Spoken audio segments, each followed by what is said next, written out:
മാധ്യമങ്ങളോട് സംസാരിക്കുന്നു. അതിലേക്ക് എത്ര രൂപ വേണമെങ്കിലും ചെലവാക്കാനുള്ള അധികാരം കൊടുത്തിട്ടുണ്ട്. ഇപ്പോൾ മുതൽ ഈ ജില്ലയുടെ ചാർജ് കൂടിയുള്ള മന്ത്രി ശ്രീ PC വിശ്വനാഥിന്റെ സാന്നിധ്യം ഇവിടെ ഉണ്ടായിരുന്നു. MLA-മാരുടെ സാന്നിധ്യം ഉണ്ടായിരുന്നു. ജില്ലാ കളക്ടറുടെ നേതൃത്വത്തിലുള്ള ഉദ്യോഗസ്ഥന്മാരുണ്ടായിരുന്നു. ഇവിടെ 133 ക്യാമ്പുകൾ പ്രവർത്തിക്കുന്നുണ്ട്. അതിൽ 6400-ലധികം പേരുണ്ട് ക്യാമ്പിലുണ്ട്. തിരുവല്ല ഭാഗത്താണ് ഇപ്പോൾ കൂടുതൽ ക്യാമ്പുകൾ വന്നിരിക്കുന്നത്. വെള്ളം ഇറങ്ങാതിരിക്കുന്ന പ്രശ്നം അവിടെയാണ്. ഇതുവരെയുള്ള നടപടിക്രമങ്ങൾ വിലയിരുത്തി സംസ്ഥാന സർക്കാർ പൂർണ്ണമായ അധികാരം ജില്ലാ ഭരണകൂടത്തിന് നൽകിയിട്ടുണ്ട്. എത്ര രൂപ വേണമെങ്കിലും ചെലവാക്കാനുള്ള അധികാരം കൊടുത്തിട്ടുണ്ട്. ക്യാമ്പിലെ ഭക്ഷണ സാധനങ്ങൾക്കൊക്കെ ഏറ്റവും നല്ല രീതിയിൽ, ഏറ്റവും ശുചിയായ രീതിയിൽ ഭക്ഷണം കൊടുക്കണമെന്ന് നിർദ്ദേശിച്ചിട്ടുണ്ട്. അത് ചെയ്തു വരുന്നുണ്ട് ഭംഗിയായിട്ട്. ആവശ്യമായ ടോയ്ലറ്റ് സൗകര്യം ഇല്ലാത്ത സ്ഥലങ്ങളിൽ ബയോ ടോയ്ലറ്റുകൾ കൊണ്ടുവരാൻ വേണ്ടിയിട്ടുള്ള സംവിധാനങ്ങൾ ഏർപ്പെടുത്തിയിട്ടുണ്ട്. എല്ലാ സ്ഥലത്തും ലൈറ്റ് ഏർപ്പാട് ചെയ്തിട്ടുണ്ട്. പോലീസിന്റെ പ്രത്യേകമായ സുരക്ഷാ സംവിധാനം എല്ലാ ക്യാമ്പുകളിലും ഏർപ്പെടുത്തിയിട്ടുണ്ട്. ഇനി വെള്ളം ഒഴിഞ്ഞു കഴിയുമ്പോൾ തിരിച്ച് വീടുകളിലേക്ക് പോകുന്നവർക്ക് വെള്ളം കയറിയ വീടുകൾക്ക് 10,000 രൂപ ധനസഹായമായിട്ട് അത് നൽകും. തീർച്ചയായിട്ടും ഇത് ഒരു പത്തനംതിട്ട ജില്ലയിൽ ഈ പ്രതിഭാസം വീണ്ടും ആവർത്തിക്കുകയാണ്. 2018-ലെയും 19-ലെയും വലിയ പ്രളയത്തിന് ശേഷം ഉണ്ടായ കാര്യങ്ങൾ, അതിനുശേഷമുള്ള ഒരു നടപടിക്രമങ്ങൾ സ്വീകരിക്കാത്തതിന്റെ ഒരു പ്രശ്നം കൂടിയുണ്ട്. പമ്പ ഉൾപ്പെടെയുള്ള നദികളിലെല്ലാം അന്ന് വന്നടിഞ്ഞ മണ്ണും ഓരോ പ്രളയത്തിലും വന്നടിയുന്ന മണ്ണും നിറഞ്ഞു കിടക്കുകയാണ്. അപ്പൊ യഥാർത്ഥത്തിൽ വെള്ളത്തിന് ക്യാരി ചെയ്യാനുള്ള, വെള്ളം പോകാനുള്ള സ്ഥലം വളരെ കുറവാണ്. അപ്പൊ ഈ മണ്ണ് പെട്ടെന്ന് നീക്കം ചെയ്താൽ മാത്രമാണ്. ഇതിപ്പോ ചെറിയ മഴ പെയ്താൽ പോലും വെള്ളം പൊങ്ങുന്ന സ്ഥലമായി പല പ്രദേശവും മാറിയിരിക്കുകയാണ്. അപ്പോൾ പുഴയുടെ ആഴം കുറഞ്ഞിരിക്കുകയാണ്. അത് മണ്ണ് നീക്കം ചെയ്യാനുള്ള നടപടികൾ അടിയന്തരമായി തന്നെ സ്വീകരിക്കും. ഇവിടെ മാത്രമല്ല, സംസ്ഥാനത്ത് ഉടനീളം സ്വീകരിക്കും. അതിന് ഏറ്റവും കൂടുതൽ പ്രാധാന്യവും മുൻഗണനയും പത്തനംതിട്ട ജില്ലയിൽ കൊടുക്കും. അതുപോലെ കാലാവസ്ഥ പ്രവചനവുമായി ബന്ധപ്പെട്ട നിലവിലുള്ള സംവിധാനങ്ങൾ നല്ല രീതിയിൽ മെച്ചപ്പെടുത്താനുള്ള തീരുമാനം നമ്മൾ ബജറ്റിൽ തന്നെ പ്രഖ്യാപിച്ചിട്ടുണ്ട്. ഡിസാസ്റ്റർ മാനേജ്മെന്റ് റെസിലിയൻസ് സിസ്റ്റം ഉണ്ടാവും. അതും ഏറ്റവും ഒരു പൈലറ്റ് പ്രോജക്റ്റ് ആയിട്ട് നമ്മൾ പത്തനംതിട്ട ജില്ലയിൽ തന്നെ നടപ്പാക്കാനുള്ള തീരുമാനമാണ് നമ്മൾ എടുത്തിരിക്കുന്നത്. കൂടുതൽ റെയിൻ ഗേജ് സ്റ്റേഷനുകൾ, അത് മാനുവലായിട്ട് അല്ലാത്തതും ആർട്ടിഫിഷ്യൽ ഇന്റലിജൻസിനെ കൊണ്ടുകൂടി ഈ രംഗത്ത് ഏറ്റവും നന്നായി പ്രവർത്തിക്കുന്ന നല്ല ഏജൻസികളെ കൂടി, നല്ല ഏജൻസികൾ, ഇപ്പോൾ കൊച്ചി സർവകലാശാല ഉൾപ്പെടെയുള്ള ഹ്യൂം സെന്റർ ഉൾപ്പെടെയുള്ള നല്ല ഏജൻസികളെ കൂടി സഹകരിപ്പിച്ചുകൊണ്ടുള്ള ഫലപ്രദമായ ഒരു ക്ലൈമറ്റ് പ്രഡിക്ഷൻ, കാലാവസ്ഥ നേരത്തെ തന്നെ അത് അറിഞ്ഞ് ആ പ്രവചനത്തിന്റെ അത് വ്യാഖ്യാനിച്ച് കൃത്യമായിട്ടുള്ളൊരു വാർണിംഗ് സിസ്റ്റം, മുന്നറിയിപ്പ് സംവിധാനം ഏറ്റവും ഫലപ്രദമായ രീതിയിൽ ഉണ്ടാകുന്നു.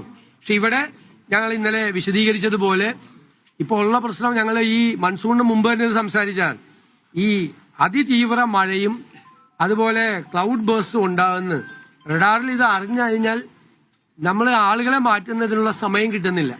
അത്ര ചെറിയ ഗ്യാപ്പിൽ ഇത്രയും വലിയ മഴ പെയ്യാണ്. 200 മില്ലിക്ക് മീതെ മഴ പെയ്താൽ തന്നെ അതിതീവ്ര മഴയാണ്.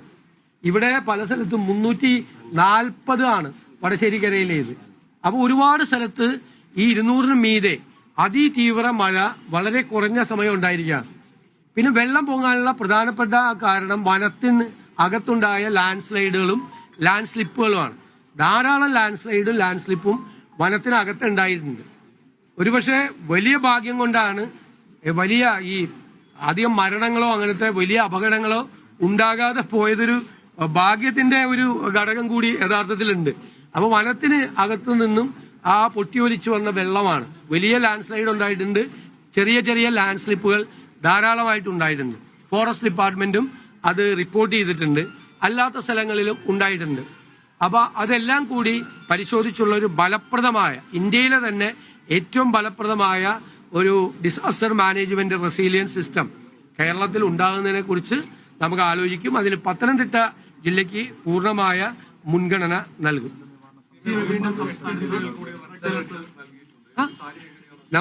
നമ്മൾ വളരെ സൂക്ഷ്മമായി നിരീക്ഷിച്ചുകൊണ്ടിരിക്കുകയാണ്. എല്ലാ സ്ഥലത്തും ആവശ്യമായ സന്നാഹങ്ങൾ ഏർപ്പെടുത്തിയിട്ടുണ്ട്.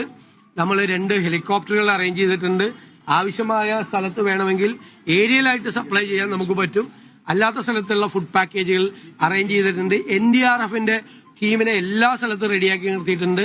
പോലീസ് ഈ ഏറ്റവും നമ്മൾ സംശയമുള്ള സ്ഥലങ്ങളിലെ പോലീസ് സേന മറ്റ് സ്ഥലങ്ങളിൽ നിന്ന് കൂടി വിന്യസിച്ചിട്ടുണ്ട്. ഫയർഫോഴ്സിനെ വിന്യസിപ്പിച്ചിട്ടുണ്ട്. പോലീസിൽ തന്നെയുള്ള RTFനെ കൂടി, റാപ്പിഡ് ആക്ഷൻ ഫോഴ്സിനെ കൂടി സന്നദ്ധരായിട്ട് എല്ലാ സ്ഥലത്തും നിർത്തിയിട്ടുണ്ട്. നമുക്ക് ആകെ ഒരു ഭയമുള്ളത് ഈ അതിതീവ്ര മഴയാണ്. ഒരു മുന്നറിയിപ്പും ഇല്ലാതെ എവിടെയാണ് ഇത്, അത് ഏറ്റവും നമ്മൾ പറഞ്ഞാൽ ഏറ്റവും സെൻസിറ്റീവായ സ്ഥലത്ത്, പ്രത്യേകിച്ച് ഈ പശ്ചിമഘട്ട മലനിരകളിലെ സെൻസിറ്റീവായ സ്ഥലത്ത് അത് പെയ്യുമ്പോൾ ഉണ്ടാകുന്ന ലാൻഡ് സ്ലിപ്പുകളാണ് നമ്മളെ ഏറ്റവും കൂടുതൽ ഭയപ്പെടുന്നത്. പിന്നെ നദിയിലെ ഈ മണ്ണ് വന്ന് അടിഞ്ഞു കിടക്കുന്നത്. ഇപ്പൊ ഈ ഒരു പ്രളയം കൂടി കഴിയുമ്പോഴേക്കും ഒരുപാട് സാധനങ്ങൾ, ഒരുപാട് മാലിന്യങ്ങളും മണ്ണും എല്ലാം വീണ്ടും വന്ന് അടിയാണ്. അപ്പൊ അതാണ് ഇപ്പോഴുള്ള പ്രസന്റ് ആയിട്ടുള്ള നമ്മുടെ ഒരു വെല്ലുവിളി. അതാണ് ഇത് മാറിക്കഴിഞ്ഞാൽ നമ്മൾ അടിയന്തര പ്രാധാന്യം കൊടുത്ത് ഇനി അടുത്ത ഫ്ലഡ് വരെ കാത്തിരിക്കാതെ 5-8 കൊല്ലമായി ഇത് ഇങ്ങനെ കെട്ടിക്കിടന്നിട്ട് ഒരു നടപടി എടുക്കാതെ ആ മുന്നൊരുക്കം ഇല്ലാത്തതിന്റെ ഒരു പ്രശ്നം ഉണ്ടായിരുന്നു.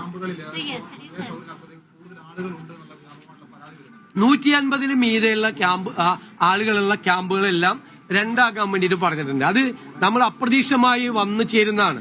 അപ്പൊ പിന്നെ ഈ അതിഥി തൊഴിലാളികൾ ധാരാളം പേരുണ്ട് ഇവിടെ. അവരെ കോൺട്രാക്ടർമാരൊക്കെ അവരെ ഇങ്ങോട്ട് ക്യാമ്പിലേക്ക് പറഞ്ഞു വിടുകയാണ്. അവര് പ്രൊട്ടക്ട് ചെയ്യേണ്ടതാണ് കോൺട്രാക്ടർമാരെല്ലാം. അവരിങ്ങോട്ട് പറഞ്ഞു വിടുക. അപ്പൊ അവർക്ക് ചില സ്ഥലത്ത് അങ്ങനെയാണ്. അവർക്ക് നമ്മളെ പാക്കറ്റ് ഫുഡ് പറ്റില്ല, അവരുടെ പ്രത്യേക ഭക്ഷണം വേണം, അത് പ്രത്യേകമായി ഉണ്ടാക്കി കൊടുക്കണം. അങ്ങനെയുള്ള ചില വിഷയങ്ങൾ ചില സ്ഥലത്തുണ്ട്. അത് പ്രത്യേകമായി അത് അഡ്രസ് ചെയ്യാൻ വേണ്ടിയുള്ള സംവിധാനം ചെയ്യുന്നുണ്ട്. 150-ലേറെ ആള് കൂടിക്കഴിഞ്ഞാൽ അടുത്ത ക്യാമ്പ് തുടങ്ങാൻ വേണ്ടിയിട്ടുള്ള നിർദ്ദേശം കൊടുത്തിട്ടുണ്ട്. അല്ലല്ല, ആവശ്യത്തിനുള്ള ഉദ്യോഗസ്ഥരെ മറ്റ് ജില്ലകളിൽ നിന്ന് വിന്യസിപ്പിക്കും. അത് പറഞ്ഞിട്ടുണ്ട്, അവർക്ക് പറഞ്ഞിട്ടുണ്ട്, ജില്ലാ കളക്ടറോട് പറഞ്ഞിട്ടുണ്ട്. അത് റവന്യൂ ഡിപ്പാർട്ട്മെന്റ് അതിന് ആവശ്യമായ നിർദ്ദേശം കൊടുത്തിട്ടുണ്ട്. എത്ര വേണമെങ്കിലും ഉദ്യോഗസ്ഥന്മാരെ കൊടുക്കും. പിന്നെ നമ്മള് മെഡിക്കൽ ക്യാമ്പുകൾ മെഡിക്കൽ ചെക്കപ്പുകൾ കൃത്യമായിട്ട് എല്ലാ ക്യാമ്പിലും നടത്തുന്നുണ്ട് ഭംഗിയായിട്ട്. അത് ആരോഗ്യ സംവിധാനത്തിൽ നിന്ന് തന്നെ ഡിപ്പാർട്ട്മെന്റിന്റെ ഭാഗമായിട്ട് ചെയ്യുന്നുണ്ട്. അതുകൂടാതെ പത്തനംതിട്ട ജില്ലയിലെ പ്രധാനപ്പെട്ട സ്വകാര്യ ആശുപത്രികളുടെ നേതൃത്വത്തിൽ വിവിധ സ്ഥലങ്ങളിൽ മെഡിക്കൽ ക്യാമ്പുകൾ സംഘടിപ്പിച്ചും പരിശോധിക്കുന്നുണ്ട്. മറ്റ് രോഗങ്ങളൊന്നും ഉണ്ടാകാതിരിക്കാൻ വേണ്ടിയിട്ടുള്ള ശ്രമങ്ങൾ നടത്തുന്നുണ്ട്. ഇവര് തിരിച്ചു ചെല്ലുമ്പോൾ അവരുടെ കിണറിൽ ക്ലോറിനേഷൻ നടത്തി വെള്ളം ശുദ്ധീകരിക്കാൻ വേണ്ടിയിട്ടുള്ള മെറ്റീരിയൽസ് കൂടി അതുകൂടി ഇതിനോടൊപ്പം തന്നെ സപ്ലൈ ചെയ്യാനുള്ള സംവിധാനം ഏർപ്പെടുത്തിയിട്ടുണ്ട്.